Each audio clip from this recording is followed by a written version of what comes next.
Queridos irmãos e queridas irmãs, com a graça de Deus, nós chegamos ao final do terceiro trimestre do ano na escola dominical. Nós estudamos os livros de 1º Reis e 2º Reis. Nós temos na Bíblia livros no Antigo Testamento e livros no Novo Testamento que tem o volume 1 e o volume 2. Quando nós estamos falando do Velho Testamento, de Samuel, de Reis, de Crônicas, nós sempre dizemos primeiro, segundo, primeiro livro de Reis, segundo livro de Reis e assim por diante. Quando estamos no Novo Testamento, em lugar de primeiro, nós falamos primeira. 1 Coríntios, 2 Coríntios. Por que falamos primeira no Novo Testamento? Porque no Novo Testamento são cartas.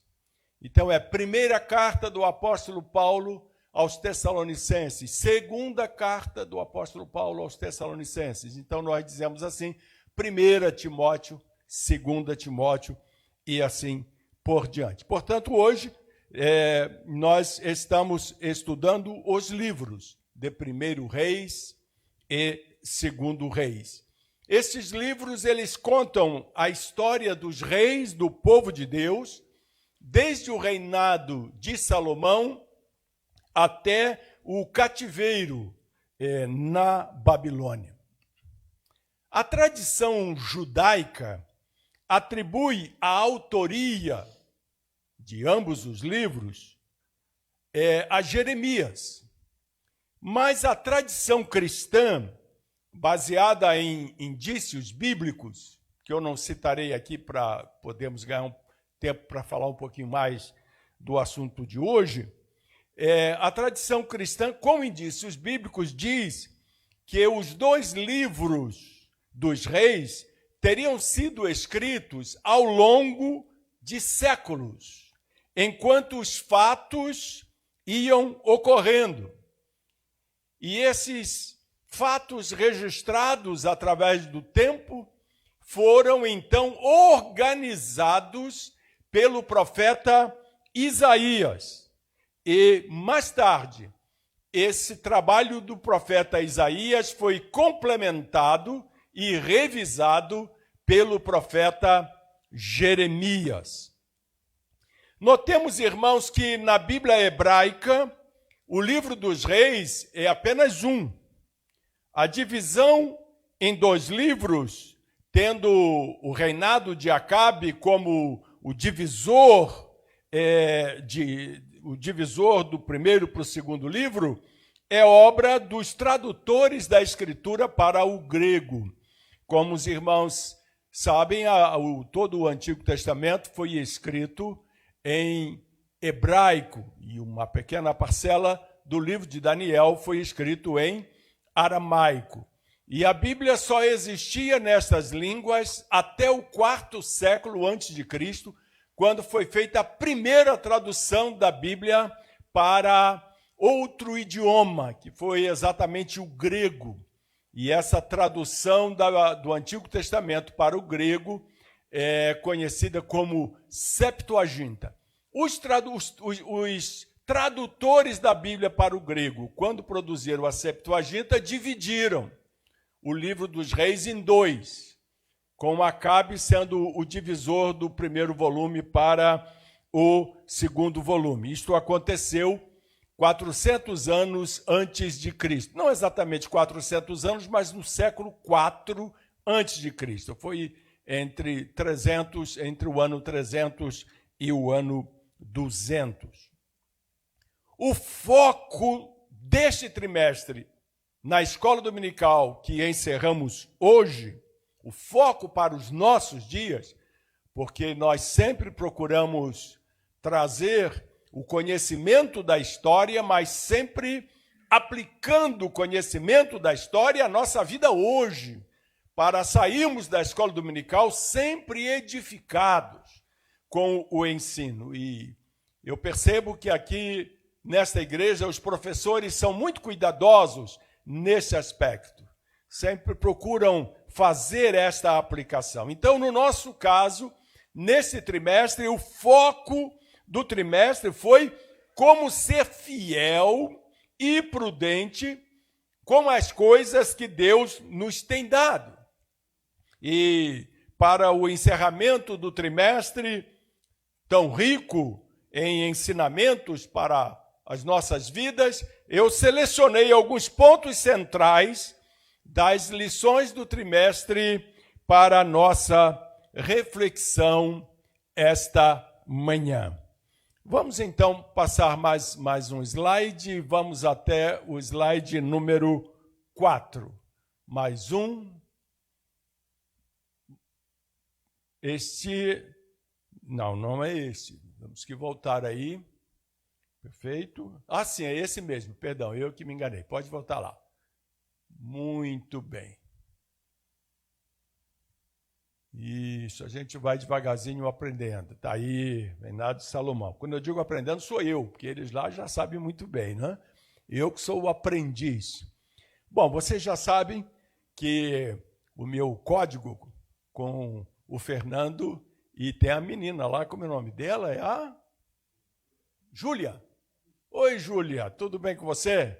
Então, Júlia, você que está aí no comando, Júlia já sabe o nosso código, né? Que é levantar o dedinho assim e ela vai passar o próximo slide. Assim a gente não fica toda hora pedindo para passar. Então, aí está. O reinado de Salomão foi o que estudamos na primeira lição do trimestre. O Salomão foi o governante da monarquia unida, quando todas as tribos constituíam em um só país, em uma só nação. E Salomão também viveu o esplendor do reinado de Israel, porque foi a maior extensão territorial de todos os tempos, foi no tempo de Salomão. Nem antes, nem depois, o reinado tinha uma área geográfica tão extensa como no reinado de Salomão. Um outro aspecto muito interessante é que no reinado de Salomão não houve guerras.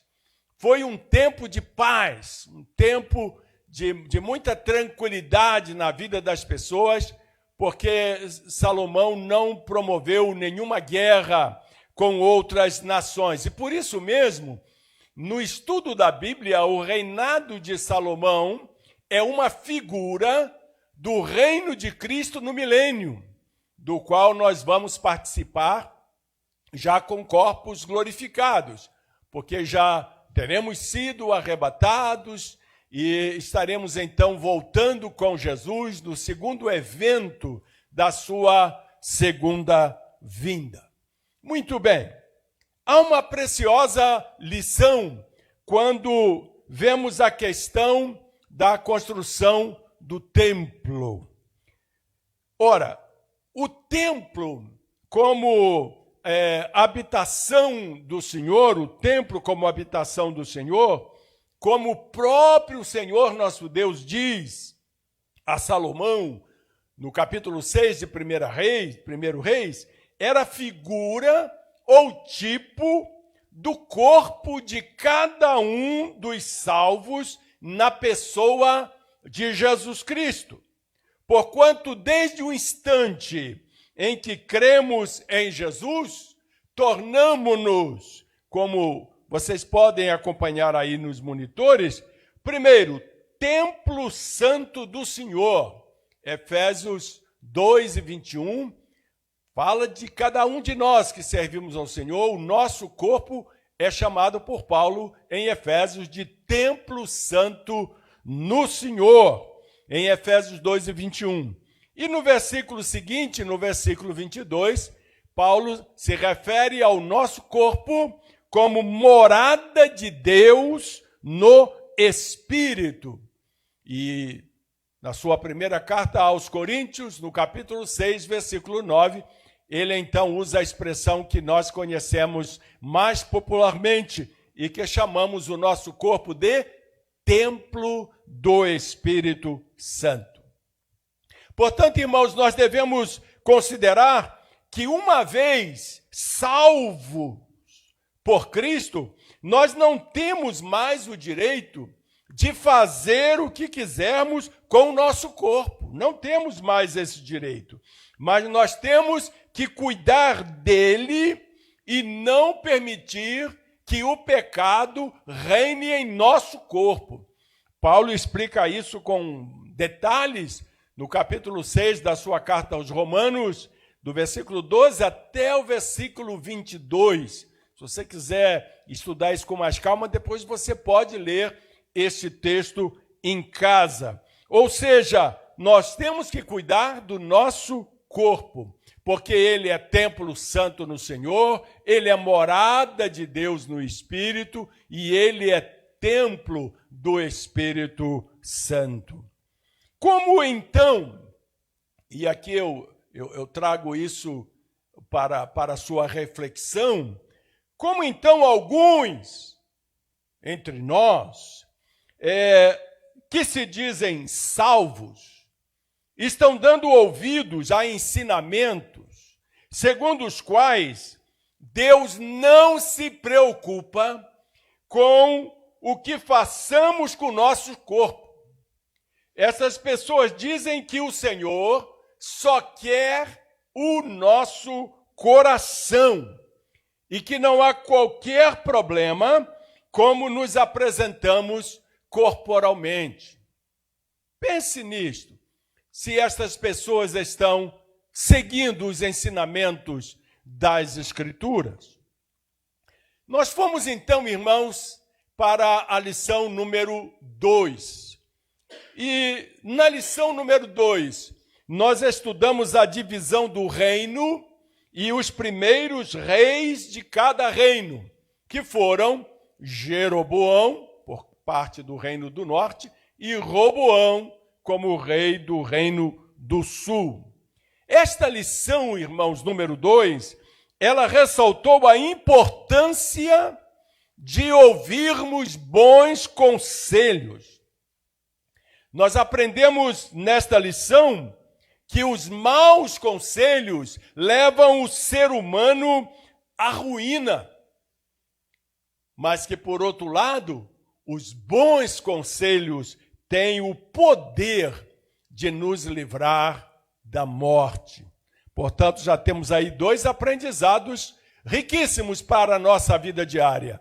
Primeiro, cuidarmos do nosso corpo, porque Deus se preocupa com o nosso corpo, por isso mesmo o transformou em templo do Espírito Santo, em morada do Senhor. E agora mais uma lição preciosa, que é a importância de ouvir bons conselhos. Tem muita gente por aí dando conselhos que levam à perdição. Que os nossos jovens não sigam esses conselhos. E nós também, que somos mais velhos, também não devemos seguir esses maus conselhos, mas sempre nos cercar de bons conselhos. E então, nós caminhamos para a lição número 3. Na lição número 3, irmãos, nós observamos um salto cronológico, porque a lição, ela passa por cima de 6 reis ou 6 reinados, e na lição número 3 nós vamos então estudar o reinado de Acabe. Não estudamos na escola dominical sobre os reis Nadab, Baasa, Elá, Zinri e Onri. Então, esses assuntos você precisa ler na Bíblia se você estiver interessado em saber detalhes de como foi o reinado destes reis. Então, na lição 3, nós já vamos para o 6º rei de Israel. Pulamos, na verdade, 5. Eu errei aqui minha matemática, aqui, não 6. Acabe é o 6º rei de Israel. E nós conhecemos bem a história de Acabe.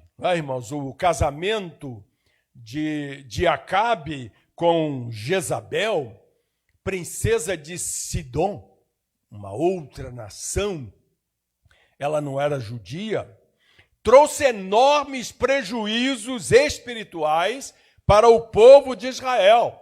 E foi aí, na lição número 3, que surge o grande profeta Elias, este servo de Deus extraordinário, cuja vida traz lições preciosas para a nossa vida, porque mostra as fraquezas de Elias e nos faz entender que nós também somos humanos como ele e que também estamos sujeitos a ter os nossos momentos de depressão, de tristeza, de desânimo, mas como Elias, nós queremos também ser arrebatados.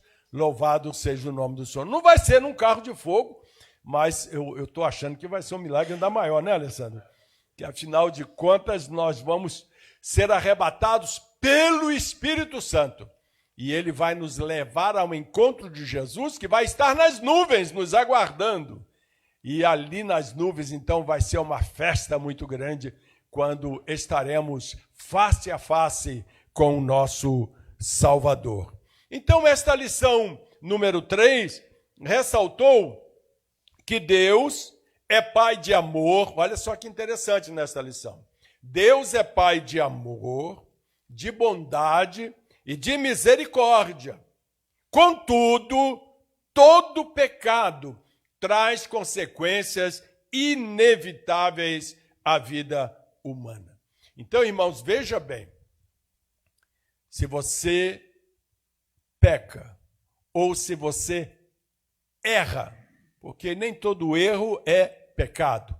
Muitas vezes nós tomamos uma decisão errada, não ofendemos a Deus nem nada, mas decidimos, por exemplo, trocar de emprego, como aconteceu comigo. Eu tinha um emprego muito jovem, ganhava bem, mas eu me achava o cara. Eu achava que eu era merecedor de um salário maior. Então, resolvi pedir demissão para ir trabalhar em outro lugar. Só que eu não tinha outro lugar para trabalhar. Eu só me achava, eu só me considerava capaz de sair dali e na próxima porta que eu batesse eu ia ser empregado. Resultado, irmãos, na moeda da época, que eu não me lembro hoje mais qual era, mas vamos usar o real só como exemplo do que aconteceu comigo. Eu ganhava R$1.000 por mês nesta empresa onde eu me achava injustiçado e mal pago, e o melhor salário que eu consegui foi R$50 por mês. Sentiu o drama? E Gessi grávida de nosso filho mais velho, o Elielso, que hoje está com 48 anos. Você imagina, coitadinha da minha querida Gessi, com aquele barrigão e o marido desempregado, não é? E abandonou um salário de 1.000 para ganhar 50. Foi um sofrimento. Depois Deus teve misericórdia de mim e depois que eu aprendi a lição, Deus abriu uma porta para mim. Não foi de 1.000, foi de 720. Mas dali foi aumentando aos pouquinhos. Daqui a pouco eu estava com 1.000 de novo no outro emprego, que o Senhor abriu uma porta maravilhosa para mim. Foi um verdadeiro milagre de Deus na minha vida naquela época, mas eu aprendi a lição. Então a gente comete esses erros e Deus, por sua bondade e misericórdia, nos ajuda a corrigir o erro, a se levantar de novo, como Ele me ajudou. Mas as consequências, irmãos, eu sofri as consequências. Numa época que não tinha SUS, e você tinha que ter a carteira assinada para poder a sua esposa ter um parto numa maternidade, e eu sem carteira assinada, e que sofrimento, que angústia, porque não tinha nem como pagar o parto dela. Mas Deus teve misericórdia de mim, mas eu paguei o preço, eu sofri. Então, nesta lição número 3, nós aprendemos isso. Deus é pai de amor, é Pai de bondade, é Pai de misericórdia. Contudo, todos os nossos pecados e os nossos erros trazem consequências para a nossa vida. Nós fomos então para a lição número 4. Na lição 4, nós continuamos a estudar o profeta Elias, no famoso desafio que fez com os profetas de Azera e Baal. 2 lições preciosas aprendemos quando estudamos a lição 4 na EBD. Primeira delas, quando exercitamos nossa fé e confiança no Senhor, Ele responde nossas orações e nos livra das adversidades. Que eles são maravilhosos. Vou até repetir. Quando exercitamos nossa fé e confiança no Senhor, Ele responde nossas orações e nos livra das adversidades. E a segunda lição preciosa que aprendemos quando estudamos a respeito do profeta Elias é que Deus compreende os nossos momentos de desânimo, os nossos momentos de fadiga, porque isto, irmãos, fazem parte da nossa humanidade.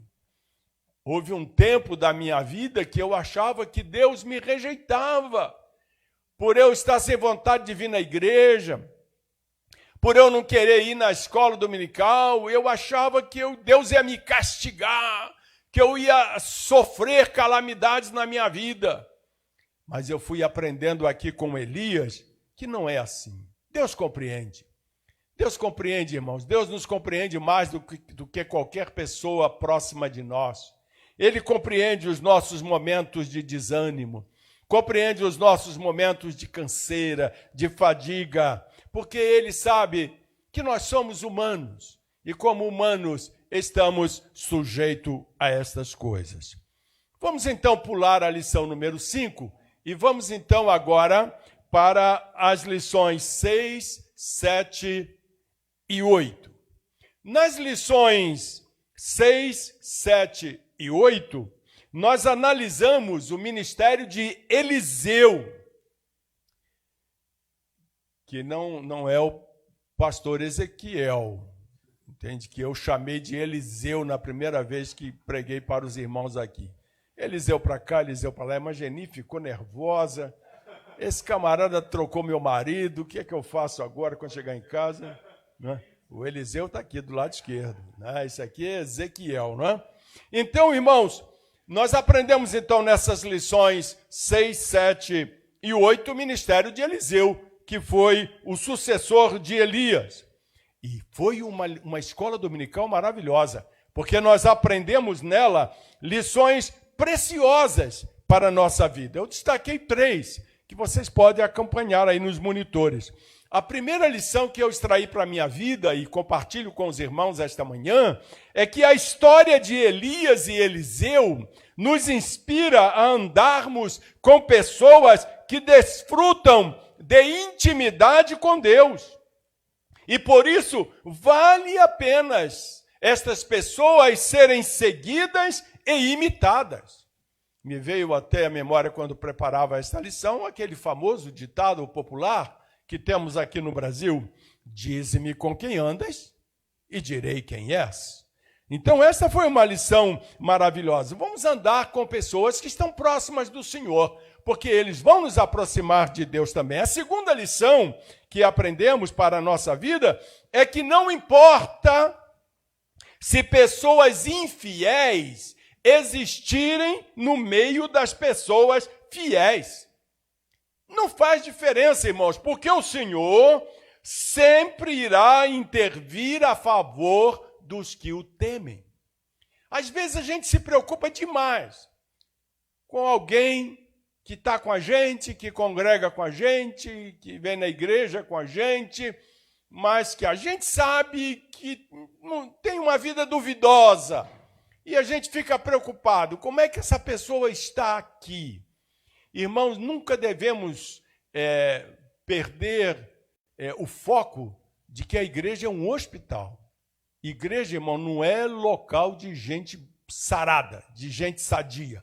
Igreja é local de gente doente, gente que precisa de cura, gente que precisa ser restaurada. Esse é o papel da igreja. Então não fique procurando pessoas perfeitas, porque mesmo aquelas pessoas maravilhosas com quem você se relaciona também dão as suas mancadinhas. Também de vez em quando vai te decepcionar. Você vai dizer: eu não esperava isso de fulano, eu não esperava isso de cicrano. Não tem nada errado, irmãos, porque esta pessoa é tão humana quanto você é.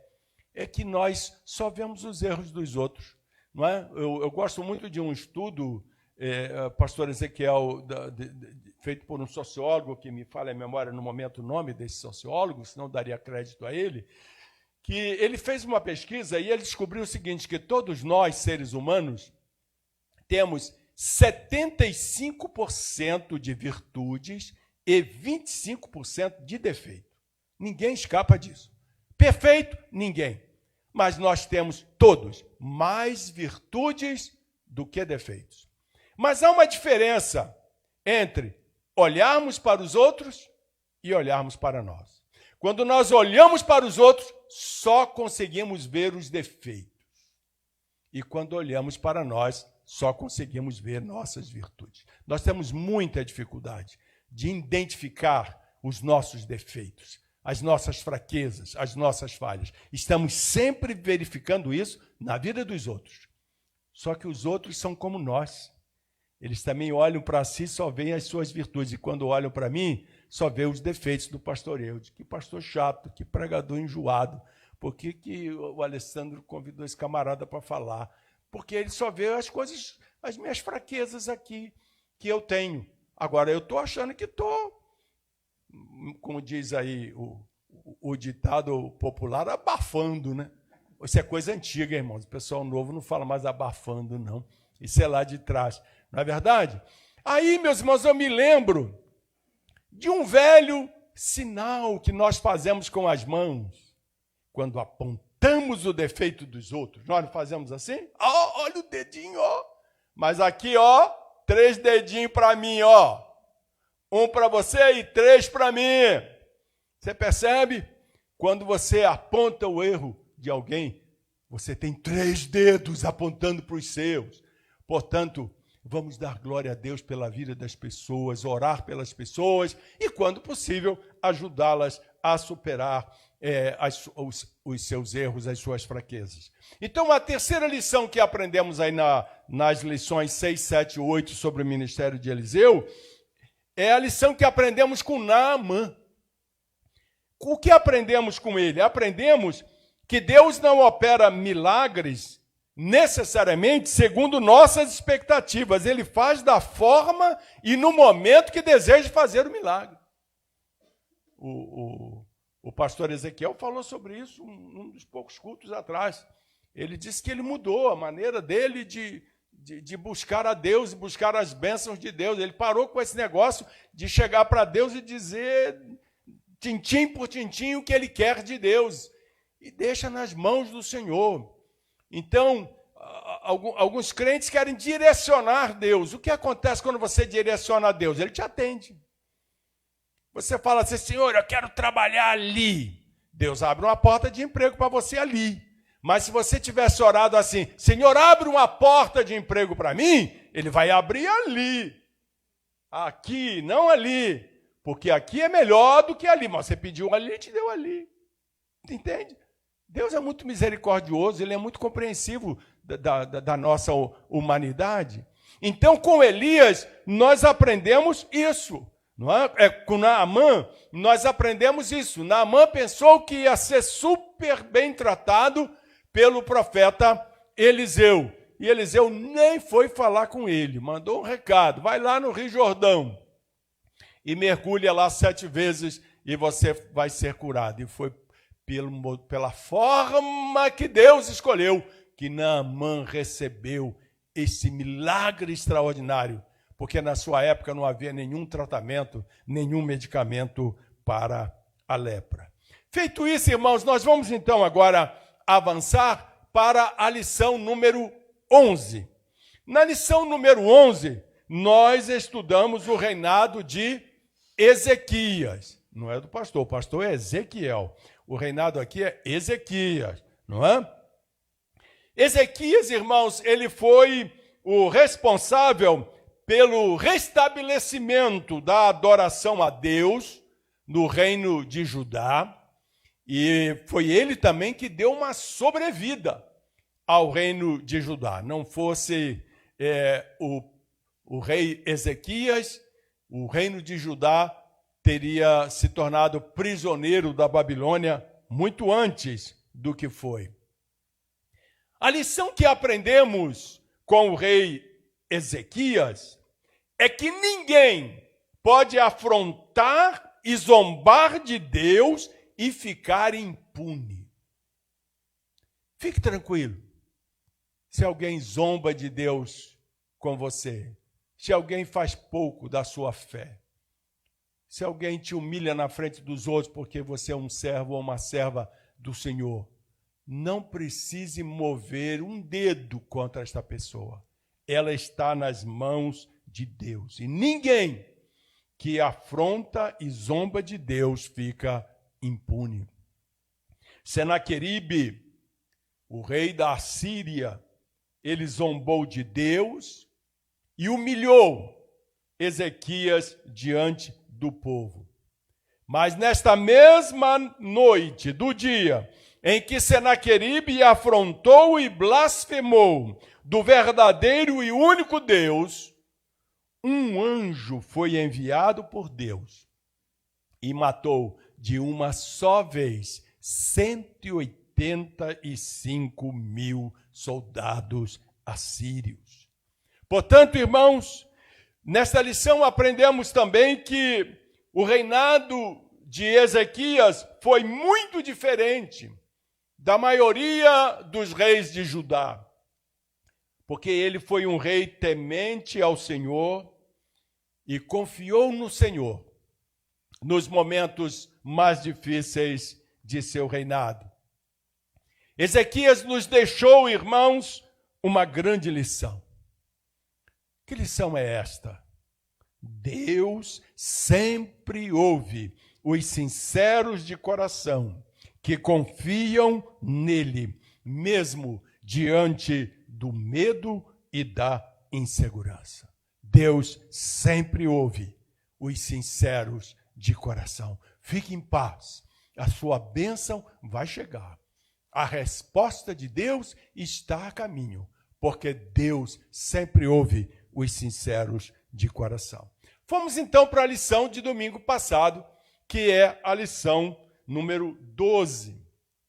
Na lição número 12, nós estudamos o reinado de Josias, onde ocorreu o último avivamento espiritual do reino de Judá.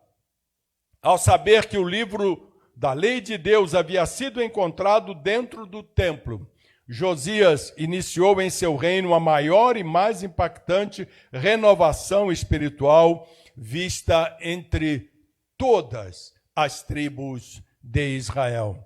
E com o rei Josias nós aprendemos, olha irmãos, que lição preciosa aprendemos domingo passado. Aprendemos que a prática da leitura e da meditação da palavra de Deus nos conscientiza sobre os nossos pecados e nos aproxima de Deus, Pai, Filho e Espírito Santo.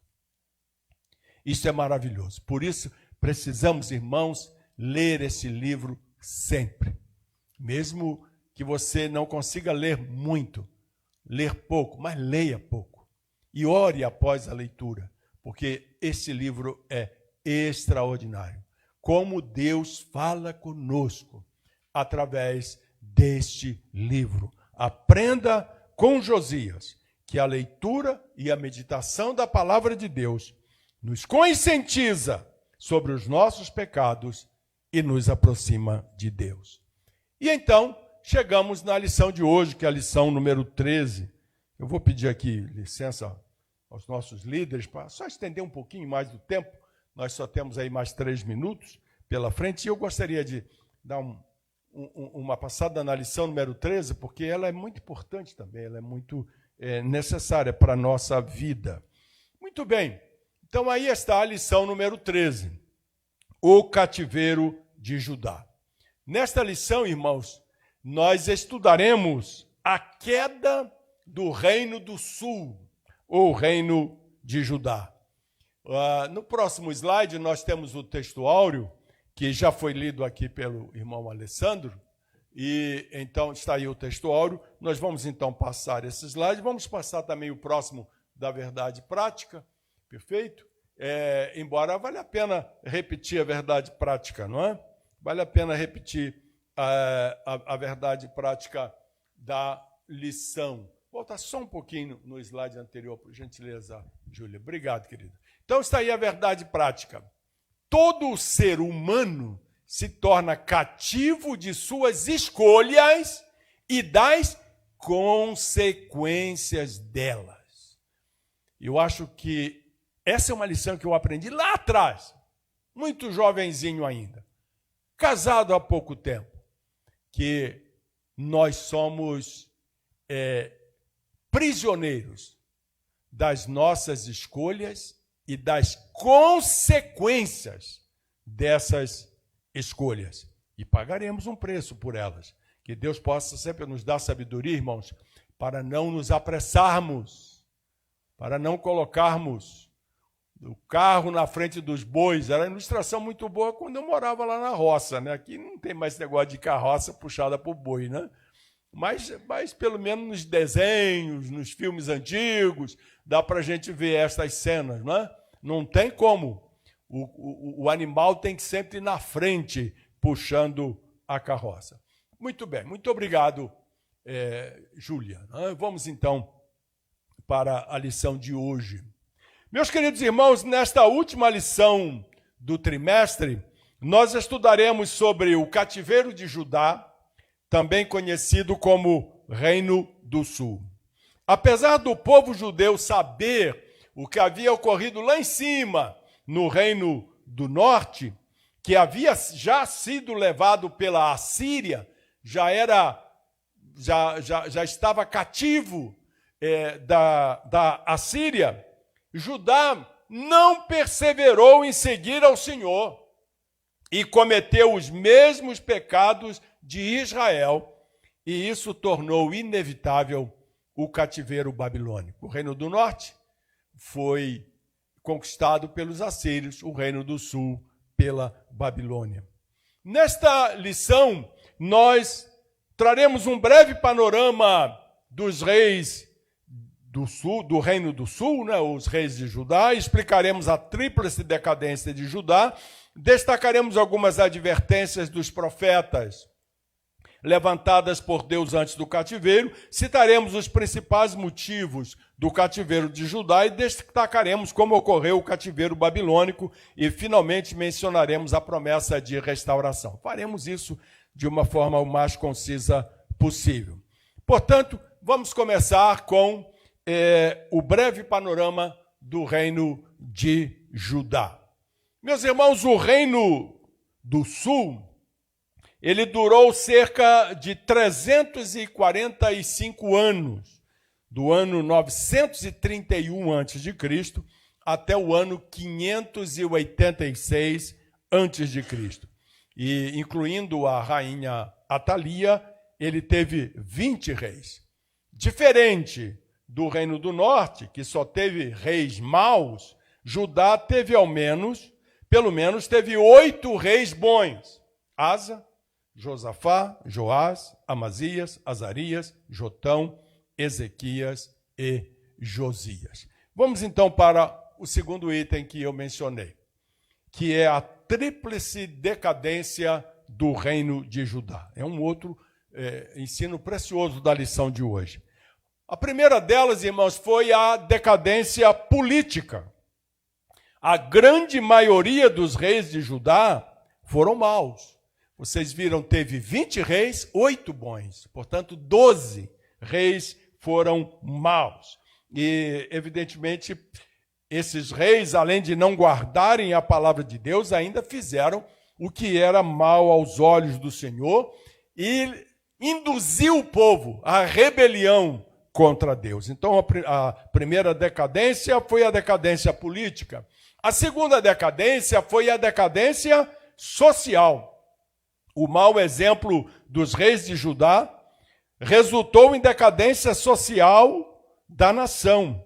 Nós podemos citar como exemplos desta decadência social a avareza, a violência, a contenda, brigavam muito, havia muito litígio, havia muita embriaguez, muita imoralidade, havia muita prostituição, tanto feminina quanto masculina.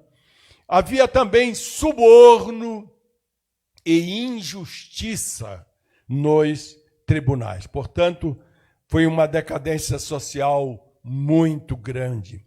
E a terceira decadência do reino de Judá, além da decadência política e da decadência social, foi a decadência religiosa.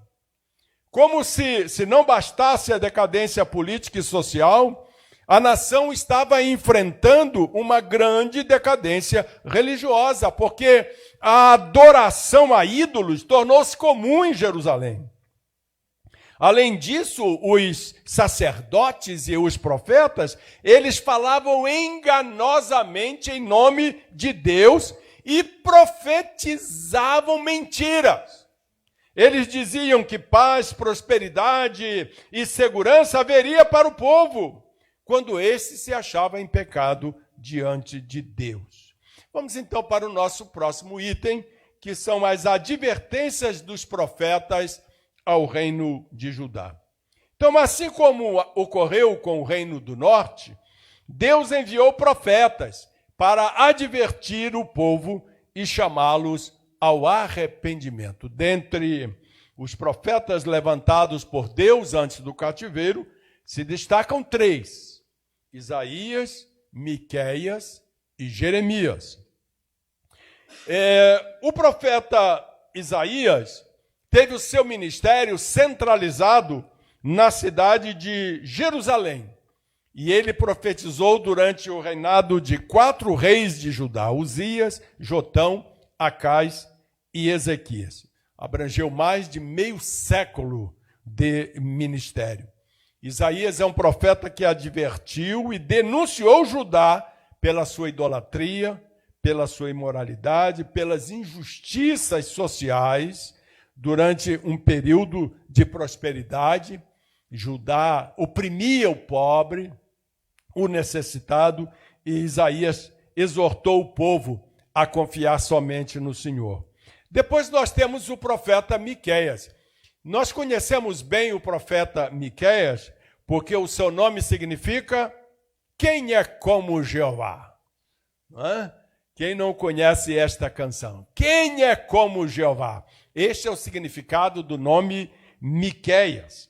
O profeta Miqueias, ele predisse com exatidão a destruição do povo de Judá e de Jerusalém em consequência dos seus grandes pecados. Miqueias denunciou os falsos profetas, os líderes desonestos, os sacerdotes ímpios que enganavam o povo e os conduzia ao pecado, em vez de direcioná-lo a uma vida mais próxima de Deus. E o terceiro foi o profeta Jeremias. Ele nasceu por volta do ano 647 a.C., na cidade de Anatote. Ele era filho de um sacerdote chamado Ilquias, e ele recebeu da parte de Deus a difícil tarefa de advertir a nação sobre a invasão estrangeira e, consequentemente, a destruição de Jerusalém. Ele sofreu muito por causa disso, porque ele era o único profeta que dizia que Nabucodonosor iria invadir Jerusalém e levar o povo cativo e destruir o templo. E por causa disso ele sofreu muito. Mas todas as profecias de Jeremias se cumpriram na íntegra. Muito bem, o próximo item, o quarto, que eu mencionei na introdução da lição de hoje, são os principais motivos do cativeiro do reino de Judá. Foram 2. O primeiro foi a rejeição da lei de Deus. O povo de Judá se recusou a guardar a lei de Deus e recorreram a toda forma de idolatria e práticas abomináveis diante de Deus. De alguma forma, nós vivemos um pouco disso hoje. Tem muita gente que crê na Bíblia, mas não na Bíblia toda. Se eles pudessem, eles iam retirar algumas partes da Bíblia. Na verdade, já existem Bíblias no mundo com partes retiradas. Por exemplo, em inglês, você encontra uma Bíblia que não tem o livro do Gênesis, por exemplo. Existe uma Bíblia na Europa que não traz o livro do Apocalipse. Tem uma outra Bíblia na Ásia que retirou a carta de Tiago. Não tem na Bíblia deles. Isso, de alguma forma, está acontecendo hoje. E nós devemos ter muito cuidado, porque tem muita gente entre nós que diz que não é bem assim, não é bem do jeito que está escrito na Bíblia. Então, a rejeição da lei de Deus foi o primeiro motivo do cativeiro do reino de Judá. E o segundo motivo, foi a rejeição da correção de Deus. O povo de Judá se recusou a aceitar as correções dos profetas de Deus. Eles desprezaram, maltrataram e escarneceram dos profetas do Senhor e preferiram dar ouvido à mensagem dos falsos profetas. Novamente, isso vem para os nossos dias. Tem muito falso profeta por aí. Muito cuidado. Muito cuidado com o que você ouve. Muito cuidado com o que você acompanha nas redes sociais. Cuidado. Tem profetas de Deus e tem profetas falsos também. Vamos então para o item 5, que eu prometi aos irmãos, que é como ocorreu o cativeiro de Judá. Ocorreu em 4 etapas, em 4 fases. A primeira fase foi no ano 605 a.C., quando Nabucodonosor, rei da Babilônia, derrotou Jeoaquim e levou para a Babilônia muitos tesouros do templo. Foi nessa época que Daniel foi levado cativo para a Babilônia. A segunda fase foi em 1597, quando Nabucodonosor volta a Jerusalém e levou os tesouros que restaram, levou também preso o rei Joaquim e levou cativo 10.000 judeus selecionados. Dentre eles haviam conselheiros, nobres, oficiais do governo, que foram levados para o cativeiro babilônico. E entre os cativeiros estava também o profeta Ezequiel. Ele foi levado cativo nessa segunda fase. A terceira fase acontece no ano 586 a.C. Os babilônios reaparecem em Jerusalém e agora incendiaram a cidade, derrubaram as suas muralhas, vazaram os olhos do rei Zedequias e depois fizeram isso mesmo depois de um grupo considerável haver fugido para o Egito. Entre esse grupo que fugiu para o Egito estava o profeta Jeremias. Ele foi junto com essa turma tentando escapar de Nabucodonosor. E então, irmãos, a queda de Jerusalém foi então acompanhada de perto pelo ministério de 3 grandes profetas que nós conhecemos bem em seus ministérios na santa palavra de Deus, que foram Jeremias, Ezequiel e Daniel. Então vamos para o último item que eu prometi, que é a promessa de restauração para o reino de Judá. Queridos irmãos, queridas irmãs, o Senhor, por intermédio do profeta Jeremias, também enviou uma promessa de esperança para Judá. No livro de Lamentações de Jeremias, ele aponta pelo menos 2 razões para termos esperança. Eu até marquei aqui para ler com os irmãos. Quais foram essas 2 razões para termos esperança? A primeira delas é que a ira do Senhor é de curta duração, mas a sua misericórdia não tem fim. Isso é maravilhoso, irmãos, para a nossa vida, é maravilhoso. A ira do Senhor é de curta duração, ou seja, o Senhor nos castiga. O Senhor estende a sua mão sobre nós, a mão do Senhor pesa, muitas vezes sobre a nossa vida, que às vezes só assim a gente aprende. Só assim a gente aprende. Mas aqui em Lamentações de Jeremias 3:22, a gente aprende que essa ira do Senhor sobre nós tem curta duração, mas a sua misericórdia não tem fim. Olha só o que diz o texto, versículo 22. Mas Se estivessem no meu conselho, então fariam ouvir as minhas palavras ao meu povo e o fariam voltar de seu mau caminho e da maldade das suas ações.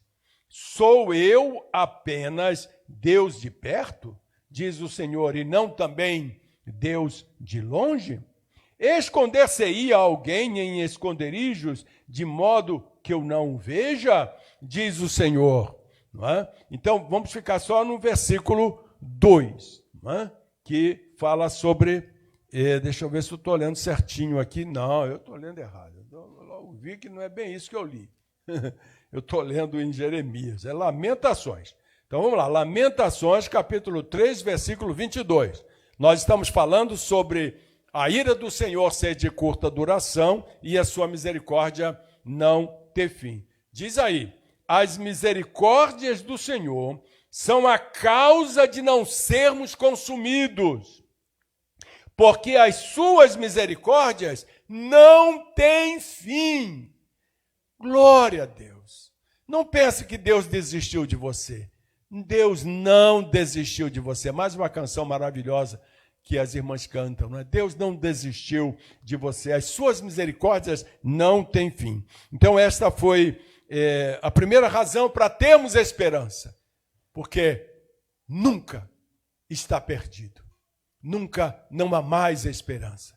Mesmo que estejamos pagando um preço pelos nossos erros, pelos nossos pecados, pelas nossas decisões erradas, mas as misericórdias do Senhor não têm fim e elas estão estendidas sobre nós.